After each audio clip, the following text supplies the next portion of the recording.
ప్రభువు సువార్త ఛానల్కి స్వాగతం. ప్రభువు సువార్త ఛానల్కి బ్రదర్ని ఆహ్వానిస్తున్నాం. బ్రదర్ ఎం డేవిడ్ రాజు, జీసస్ పవర్ మినిస్ట్రీస్ తెలుగు రాష్ట్రాల్లో అద్భుతముగా వాడబడుతున్న సువార్థికులు. నీవు మరణమవుతున్నావు, ఇక బ్రతుకవు. నీకు మరణం సంభవించింది కనుక నీ ఇల్లు నీవు చెక్కబెట్టుకొనుము హిజ్కియా అంటున్నాడు ప్రవక్త అయిన యోషియా. ప్రవక్త అయిన యోషియా ద్వారా దేవుడు ఒక వర్తమానాన్ని పంపాడు, నీ ఇల్లు నీవు చెక్కబెట్టుకొనుము అని. ఈరోజు హిజ్కియాకు కాదు, నేడు మనకును మన కుటుంబాలకును మనందరికీ కూడా దేవుని యొక్క శుభవర్తమానము.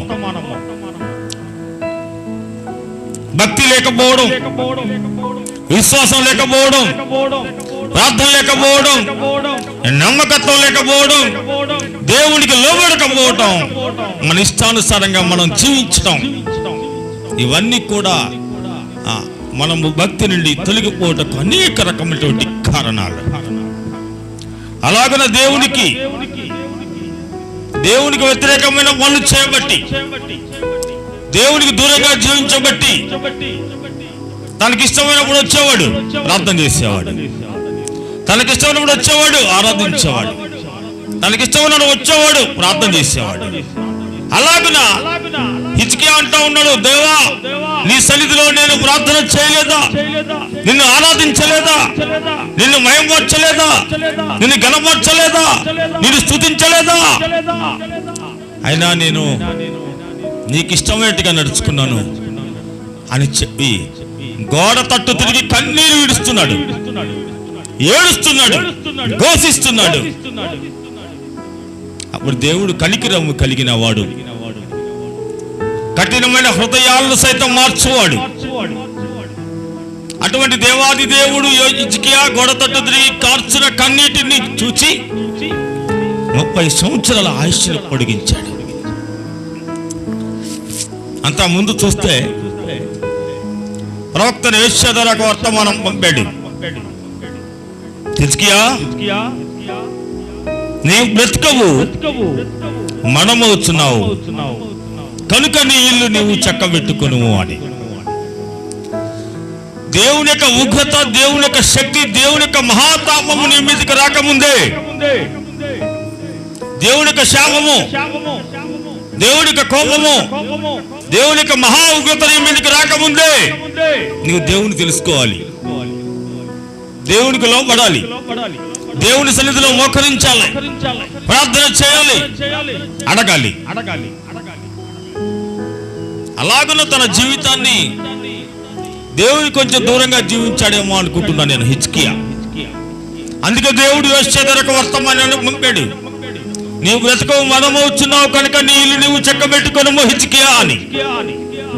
అప్పుడు హిజ్కియా గోడ తట్టు తిరిగి దేవునికి ప్రార్థన చేస్తున్నాడు, దేవుని అడుగుతున్నాడు, నీ సన్నిధిలో నేను ఘనమైన కార్యాలు జరిగించానుగా ప్రభువా, నిన్ను ఆరాధించానుగా ప్రభువా, నిన్ను స్తుతించానుగా ప్రభువా, నీ సన్నిధిలో ఘనమైనటువంటి కార్యాలు జరిగించాను, నన్ను బ్రతికించు అని ఏడుస్తా ఉన్నాడు.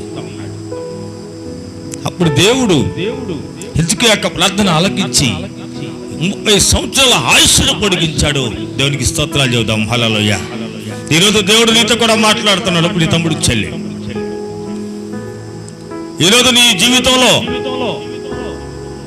నీ ఆత్మీయ జీవితంలో లోకానుసారమైన జీవితము కాదు, డబ్బు శాశ్వతమైనది కాదు, మెడల మిద్దెలు శాశ్వతమైనవి కావు, దేవుని యొక్క మహాకృప మాత్రమే శాశ్వతం. ఇలా తల్లి మాట కొడుకులు ఇంటలేదు, కొడుకులు దారి కొడుకుది, తల్లి దారి దారిది, తండ్రి దారి తండ్రిది, పిల్లల దారి పిల్లది, భర్త దారి భార్యది, భార్య దారి భర్తది, ఎవరి దారి వాడితే ఎందుకు ఐకమత్యం లేదు, ఎందుకు సఖ్యత లేదు, ఎంత ప్రార్థన చేసినా ఉపయోగం లేదు, మేడం మిద్దెలు కట్టుకుంటే ఉపయోగం లేదు, అందులో ఆనందం ఉందా అంటే లేదు. ఒంటరి జీవితం, ఒంటరి బ్రతుకు. దేనికండి? భర్తను కోల్పోయి, భర్తను పోగొట్టుకొని, భార్యను పోగొట్టుకొని, పోలీస్ స్టేషన్లు ఎక్కి కోర్టులకు వెళ్ళి వివాదాలు తెచ్చుకొని విడాకులు ఇచ్చుకొని బ్రతుకుతున్నటువంటి బ్రతుకుల్లో శాంతి సమాధానం ఉంటుందా? నిన్ను కన్నటువంటి నీ తల్లిదండ్రులు విడిచిపెట్టుకొని నీ తల్లిదండ్రులకు నువ్వు దూరంగా జీవిస్తే శాంతి సమాధానం ఉంటుందా?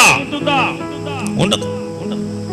నిన్ను ప్రేమించే నీ భార్యను విడిచిపెట్టుకొని నువ్వు తిరిగితే శాంతి సమాధానం ఉంటుందా? ఉండదు. నిన్ను ఆదరించేటువంటి వారిని నువ్వు ప్రేమించాలి. నిన్ను ద్వేషించే వారిని కూడా నువ్వు ప్రేమించాలి. నిన్ను అసహించుకున్న వారిని కూడా ప్రేమించాలి. అదే దేవుడు నీకు నేర్పేటువంటి బోధ. ఆ దేవుడు నీకు బోధించేటువంటి మహాకృపతో నీకు అనుగ్రహించేటువంటి గొప్ప వాక్య సందేశం. ఈరోజు దేవుడు నీతో మాట్లాడుతూ ఉన్నాడు.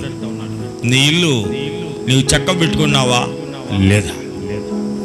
ఒకవేళ నీ ఇల్లు నువ్వు చెక్క పెట్టుకోకపోతే ఈ సమయంలో నేను ఇల్లు చెక్క పెట్టుకోవడానికి ప్రయత్నం చేయి. నీ భార్య నీతో మాట్లాడుతుందా? నీ భర్త నీతో మాట్లాడుతూ ఉన్నాడా? నీ తల్లిదండ్రులు నీతో మాట్లాడుతూ ఉన్నారా? దేవుడు నీకు అనుగ్రహించే నీ కొడుకులు నీతో మాట్లాడుతున్నారా? నీ కూతురు నీతో మాట్లాడుతూ ఉన్నారా లేదా? నువ్వు 24 గంటలు చేస్తున్న కష్టాయితో అనుభవిస్తున్నావా లేదా? దేవుడు అసలు నీకు శాంతి సమాధానం అనుగ్రహించాడా లేదా? నీ బ్రతుకు ఎలా ఉంది?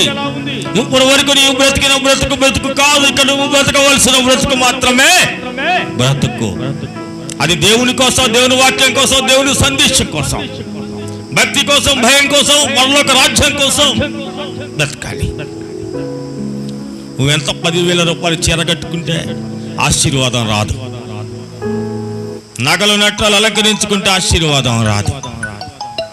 అంతేకాదు ప్రియమైనటువంటి దేవుని బిడ్డలారా, ఆ దేవుడు నీకు అనుగ్రహించినటువంటి మహాకృప ద్వారా నీవు విశ్వాసము, నమ్మకము, భయముతో కలిగిన భక్తితో దేవుని ఆరాధించాలి. అంతేకాని బంగారంతోని వెండితోని నీకు దేవుని యొక్క కృప రాదు. అలా నీవు పొందుకోలేవు. దేనితో పొందుకుంటావు? ప్రార్థనతో పొందుకుంటావు, విశ్వాసంతో పొందుకుంటావు. దేవుని కృప నీకు అనుగ్రహించబడుతుంది. అంతే తప్ప చెవులకు జుంకాలు, మెడల హారాలు, తెల్లని వస్త్రాలు, ఇంకా హై హీల్స్, మేకప్, లిప్టిక్ వేసుకొని ఆరాధిస్తే అది ఆరాధన కాదు. అది ప్రార్థన కాదు. నీవు లిప్టిక్ వేసుకున్నా వేసుకోకపోయినా, మంచి వస్త్రాలు ధరించుకున్నా ధరించుకోకపోయినా, బంగారం ఉన్నా లేకపోయినా యేసునాథుని నువ్వు ఆరాధించి విశ్వాసంగా ప్రార్థన చేయాలి. లోపలేమో పాపం, పైపైకేం ప్రార్థన, లోపల ఆశ, ధనపైన, బంగారం పైన, వెండి పైన, అబ్బా ఇంకా నేను 4 చుట్టుబాట్లు కట్టాలి, ఇంకా 4 ఎకరాలు ఏం కొనుక్కోవాలి, ఇంకా 4 నగలు కొనుక్కోవాలి. ఏదో ఒక రోజు ఈ 4 నగలు, ఈ 4 చుట్టుబాటు, ఈ 4 భవనాలు నీతో రావు. నీతో వచ్చేది ఏంటో తెలుసా? దేవుని యొక్క సన్నిధి, దేవుని యొక్క కృప, దేవుని యొక్క మహాశక్తి, పరలోకం నుండి దేవాది దేవుడు నీపై అనుగ్రహించేటువంటి పరిశుద్ధాత్మ సన్నిధి నీకు అనుగ్రహించబడుతుంది. కానీ ఈ లోకంలో ఏది కూడా నీతో రాదు. ఈ లోకంలో ఏది నీకు అనుగ్రహించబడదు. సమస్తమును సంపాదించుకొని దేవుని కోల్పోతే ఉపయోగము ఉందా? లేదు. సమస్తం సంపాదించుకున్నా, నీ జీవితంలో అన్నీ ఉన్నా, యేసయ్య లేకపోతే నీ పని సున్నా, జీరో. ఆ సున్నా ఉండాలా. ఆ సున్నా పక్కన ఎవరు ఉండాలా? యేసయ్య ఉండాలి. హల్లెలూయా. అప్పుడు 10 అవుతుంది, 10 100 అవుతుంది, 100 1000 అవుతుంది, 1000 లక్ష అవుతుంది, 1,00,000 కోటి అవుతుంది. అదే యేసయ్య నీ సన్నిధిలో లేకపోతే నీ దగ్గర 1,00,000 ఉన్నా, 1000 ఉన్నా, కోటి ఉన్నా నీ పని సున్నా. హల్లెలూయా. ఎందుకండి? కొన్ని జీవితాలు ఎలా ఉంటాయి? దుర్భర జీవితాలు. మేడలు కట్టుకున్నా, మిద్దెలు కట్టుకున్నా, బంగారం సంపాదించుకున్నా, రోళ్ళు గోళ్ళు వస్తువులు వేసుకున్నా, సోకు పడ్డా, వయ్యారం పడ్డా, ఏది పడ్డా పిల్లలు గౌరవించరు, పిల్లలు ప్రేమించరు, ఇంటి పక్కన ప్రేమించడం, ఇంటి ముందు ప్రేమించడం, ఓ సాలులే ఓ సోకులు అంటారు తప్ప మంచిదండి ఈ తల్లి. అబ్బాయి అన్నయ్య మంచోడండి, అబ్బాయి తమ్ముడు మంచోడని మాత్రం నువ్వేది సంపాదించుకున్నా ఏది సంపాదించుకోకపోయినా మంచి పేరు యెహోవా ఇచ్చు బహుమానం. మంచి పేరు సంపాదించుకోవాలి, గౌరవ మర్యాద సంపాదించుకోవాలి, విశ్వాసంతో జీవించాలి. ఇవన్నీ కూడా దేవుని ఎదుట మోకరించి ప్రార్థన చేయడం వల్ల పొందుకుంటావు, అంతే తప్ప లోకాశల వల్ల మాత్రం పొందుకోలేవు. దేవుడు నీతో మాట్లాడుతున్నాడు మధ్యాహ్న కాల సమయంలో. నీవు చక్క పెట్టుకున్నావా లేదా? ఇల్లు చక్క పెట్టుకోవడం అంటే ఇంట్లో ఉన్న సామాన్లని సదురుకోవడం కాదు, మంచిగా టవల్ కాటం మీద ఇల్లు దులుపుకొని పక్కేసుకోవడం కాదు, సాఫా సెట్లను సదురుకొని కట్టలు వేసుకోవడం కాదు, ఇంట్లో వంట సామాన్లన్నీ సదురుకొని మంచి శుభ్రంగా తుడుచుకోవడం కాదు. అసలు నీ ఇల్లు, నీ హృదయం, నీ హృదయ తలంపులు, నీ హృదయ ఆలోచనలు, నీ ఉదయాంతర భాగంలో నువ్వు సిద్ధపాటు కలిగి ఉన్నావా? అసలు దేవుడు నీ హృదయంలో ఉన్నాడా లేడా? అది మనం జ్ఞాపకం చేసుకోవాలి.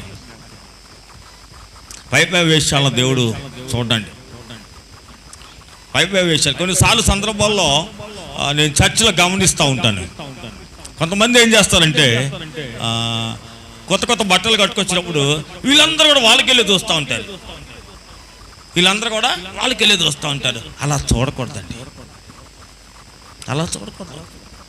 నువ్వు కొనుక్కోగలవు,